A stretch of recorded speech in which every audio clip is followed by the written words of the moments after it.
Hey guys, and today I've got for you the Volkswagen ID.3, the all-electric, sort of the equivalent of the Golf in the Volkswagen range, but on the electric side. So they got the ID.3. This is basically your entry level to the full EV offering from the Golf. Above this you got ID.4 and ID.5. Now this thing has been out for a couple of years now, and I've been really looking forward to trying it. I haven't had a chance until now. I'm at a Volkswagen driving day, so I'm going to have not a lot of time with the car. So I'll put all the specs and everything on the screen, but we'll have a quick look around the car. We'll check out the boot, the rear, the front, and of course we'll take it for a drive and see what it's actually like.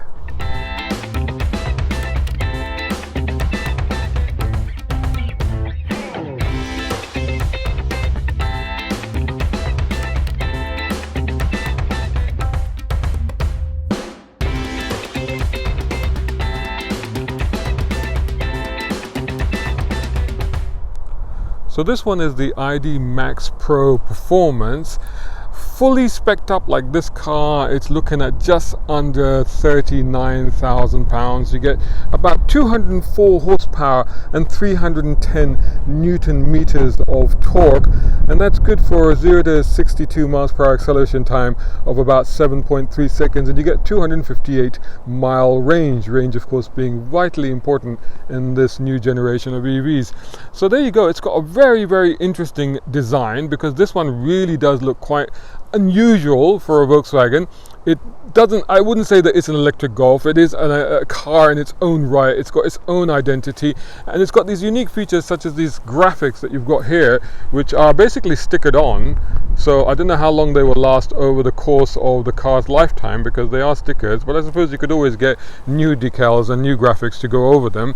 But otherwise, this is in turquoise. It looks absolutely fantastic. Look at that spoiler. It's absolutely extraordinary how that comes down. It has a really sporty look at the back, and I do like this treatment with the Golf, with the VW badge, the iconic VW badge, which is now black on white on this one, ID.3, as you can see.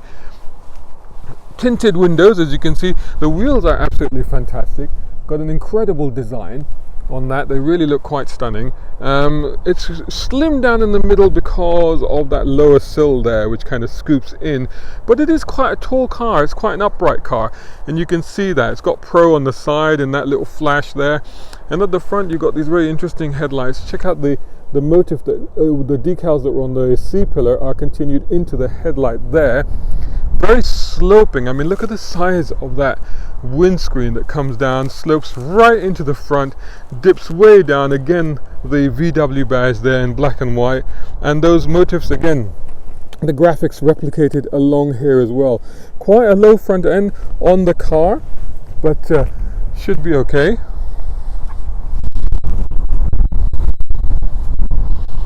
So let's take a look at the boot. You just flip up this big VW emblem. Up it goes. It's not power assisted, but it doesn't need to be. It's fairly light, and it reveals quite a capacious boot, I would say. In fact, on par with the Golf, although perhaps this is a little bit longer in this sense, maybe not as tall, but having said that, not as deep, I should say. Having said that, actually it is deep, because you've got a compartment underneath. So this has got that double floor thing where this floor can be removed, and under here you've got cables, which is normally where you end up putting these things in electric cars. It seems to have a split folding and maybe a ski slope type of arrangement as well there. It's got hooks, a 12-volt power supply, a little pocket there, and these are hooks for netting and stuff like that, light, and another hook there. I would say actually quite reasonable and about what you'd expect for a car of this size. Right, let's check out the rear passenger space. So here we are in the back of the Volkswagen ID.3. Now, I believe this driving seat is set for my position. You never know with these things. They do all kinds of, but I think this is actually my position.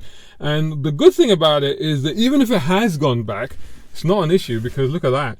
I've got tons of knee room, no problem at all. I'm 6'2" with long legs, obviously, and plenty of room there, so not an issue. Headroom also is very good. The feet are a little bit tight, but it's okay. I mean, there's enough room just to wiggle them around. Shins, they're okay. I mean, there's just enough room for me to kind of stretch out a little bit. Not too bad at all. I'm impressed.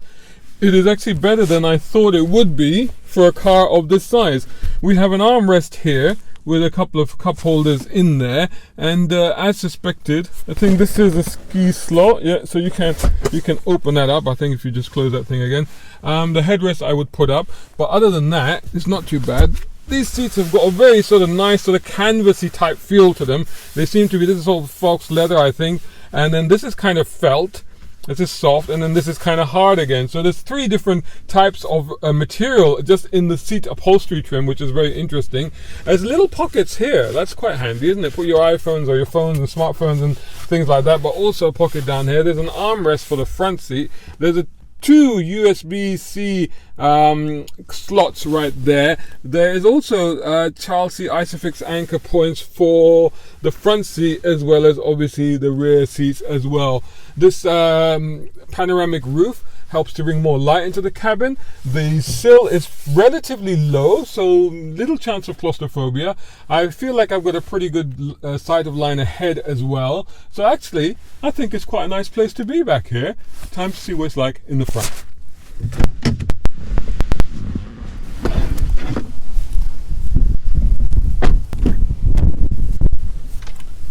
So check this out. Ergo Active. Power controls for the seats here, front and rear, similar sort of trim arrangement. The soft felt, hard canvas, leather type arrangement there. Floor is quite high, but of course, you know, the batteries sit in the floor, as you can see. But, you know, that means you can just walk into it, which I'm going to do now. Actually, let me just clean my shoes a little bit, because I am on a field right now. And these are brand new cars. So here we are inside the car. Now the car is on, because it's butt operated. You know, as soon as you get in, it detects you, detects the key, whatever, and it's ready to go. So there's no on off button as such. There's no handbrake as such that I can find. I've literally just gotten into this car a few minutes ago, so this is only the 2nd or 3rd time I'm getting into it, so it's still all pretty alien to me. Check out that pod. Isn't that extraordinary? And I believe that pod actually moves with the seat, with the steering wheel adjustment. So there you go, it's all mounted on there, so that's quite handy. It's quite a compact little pod, but seems to have all the information that you know. We'll find out more on the go. This is your gear shifter right here, nothing down here, it's up here.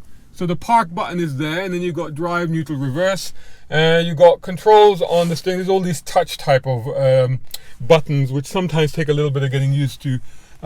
You seem to have wipers on this side, indicators on that side. There's some buttons down there, which strange positioning, although you can see them. The ergonomics is not too bad, because you can see them. You kind of expect them to be on this side, but they're actually on this side.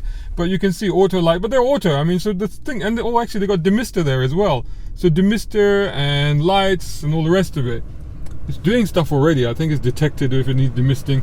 This feels like a floating pod, but it's not adjustable. There's some buttons down here.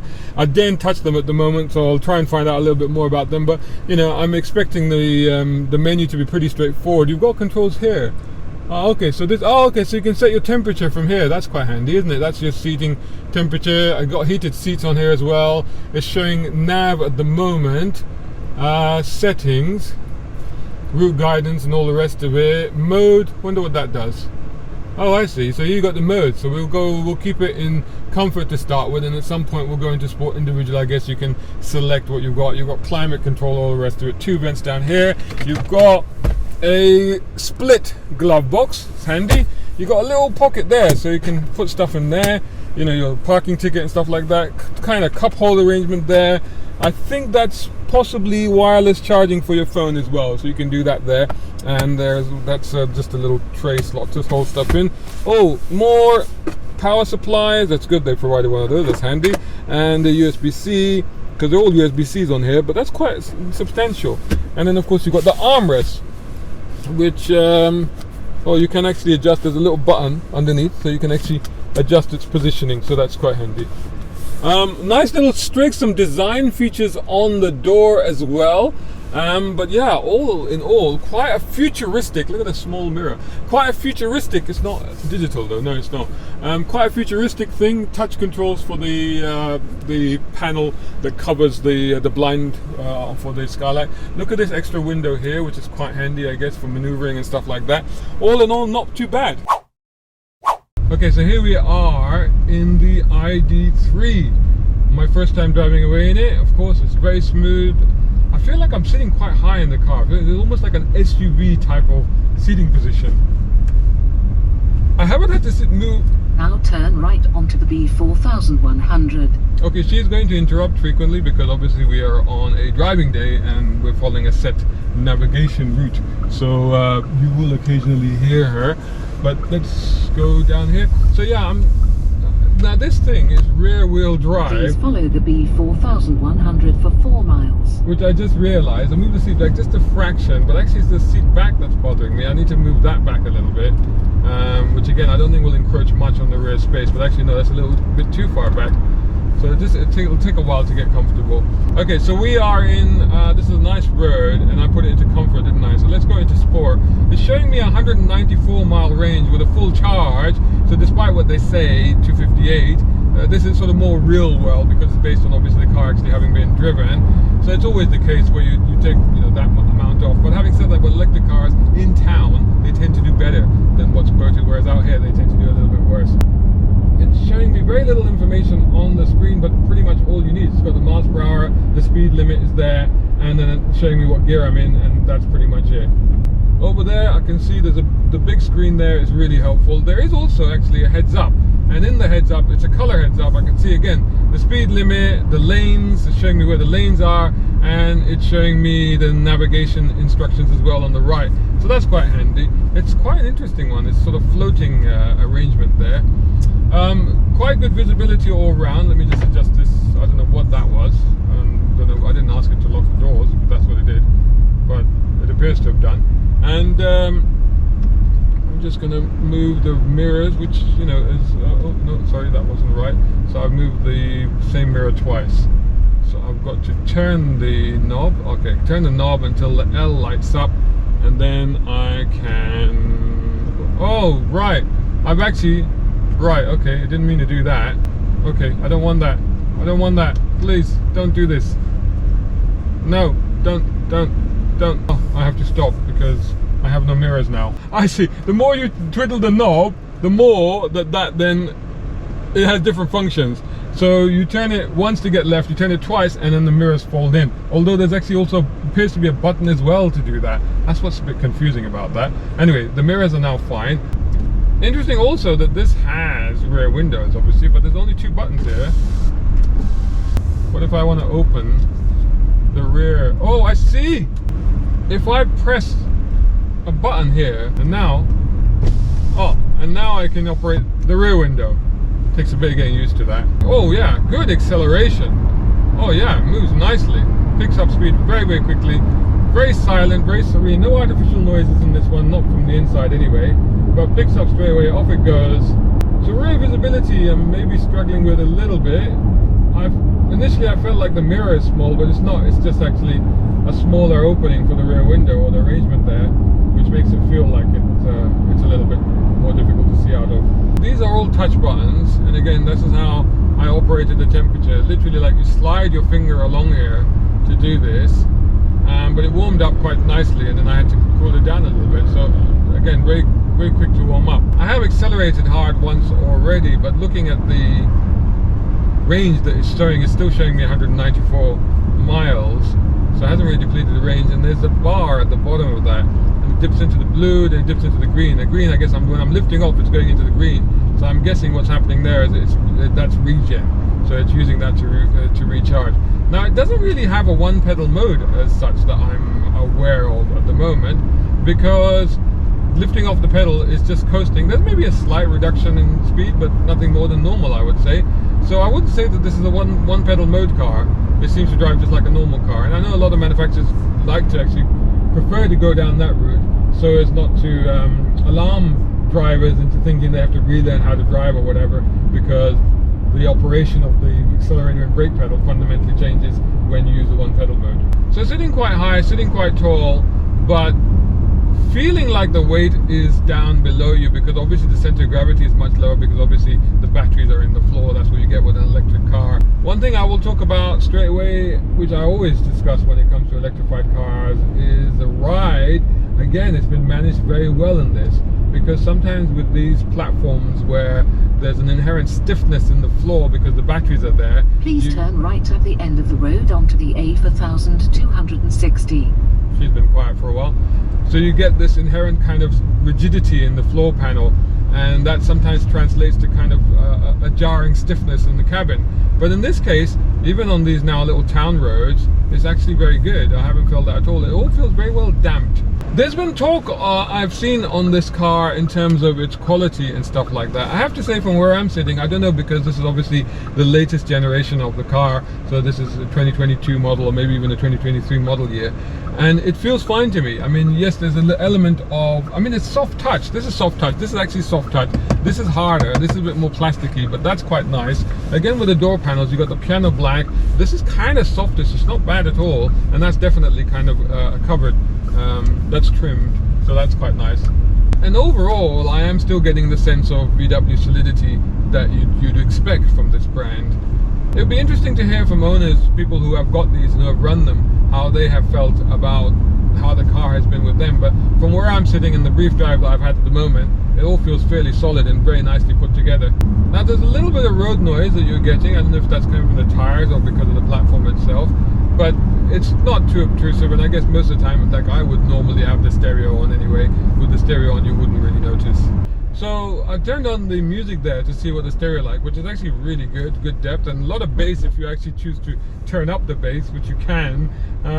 But what happened after I did that was I couldn't figure out how to get back into the navigation. There's no obvious home button as such. I said there's no obvious button, but eventually there's this outlined blue square here, and I realized that that's kind of a home button. Please follow the road for 2 miles. And it gets you back to sort of like a home screen, and from there you can select navigation. I shouldn't have worried, of course, because navigation is on here and it's on here as well. The steering is actually really nicely weighted. I mean, of course, there's no feel to the steering at all. The response is pretty accurate. Again, same with the brakes. There's no surprises here. The car is really well tailored and configured to basically not alarm anyone or surprise anyone. It basically drives exactly as you would expect it to drive, and I think it's also perfect for those perhaps of a slightly nervous disposition when moving to the whole EV genre and thinking, oh, you know, is it going to be so alien? Despite the fact you get in here and the car looks quite futuristic and different from what a Golf or something like that you might be thinking, but in fact to drive, it's fundamentally just as you would expect it to be. There's nothing unusual here except that it's quieter and it's pretty smooth. We've been through a lot of towns and villages on this route with this car, and I guess that kind of makes sense because that's where this thing will spend most of its time. It's interesting, I've been playing around with the modes. I tried in eco mode. I can't feel any difference in the delivery, except that maybe a little bit more resistance from the throttle pedal. One thing that I found in eco mode is that it's still showing me 195, 20 minutes of driving, about I think 10 miles, 15 miles, 12 miles I think, and it's still showing me 194 miles of range, so that's pretty good. However, when I switch it into sports mode, I lose about 5-6 miles off that. Its compact dimensions actually work really well. It's a very easy car to place. It doesn't feel too big or unwieldy or anything like that. In fact, it feels spot on for these sort of villages and towns and these sort of tight little roads and stuff like that. And also the advantage of sitting in this higher position also aids that as well. I have to say the acceleration is really good in this car. I mean, it just straight away you get that torque delivery. It's, you know, it's an electric car, but they have allowed it. I know that some people at electric cars, they are tuning them more towards mileage rather than towards performance, but I think you get a bit of both in this one. It's still on economy mode, and actually let's just switch it into sports mode. And well, yeah, the throttle response is definitely more eager and delivers a lot more when you put it into sports mode, that's for sure. I think, well, actually it holds the road quite well. Also, not too much body lean. It's very well controlled, so you can start to throw it around as well if you like. Not really the sort of car that you would do that with, but I can see that you might go out and maybe try to chase down a Golf GTI at some point. Anyway, so what do I think of the car overall? I think it's really good. I really like it. I think I can see where the appeal lies. It makes a lot of sense. It's compact, it's comfortable, it's spacious. There's plenty of space in this thing. It's a practical thing with a decent mileage range on it as well. This is rear-wheel drive, you know. Follow the B4031 for 5 miles. And you do feel that the back, sometimes you just feel that at the back where you go, oh, okay, yes, the power is coming from the back. That's interesting. So yeah, a little bit more pressure needed on the brake, and now we've got some nice roads actually. Now we're able to really open this up, and you can see how the performance delivers. The cornering is very good, the grip is very good. I mean, now that I'm driving it on these roads, I'm actually quite enjoying it, and plenty of performance. I am losing a little bit of range. I've lost 4 miles just in the last 2 minutes or so.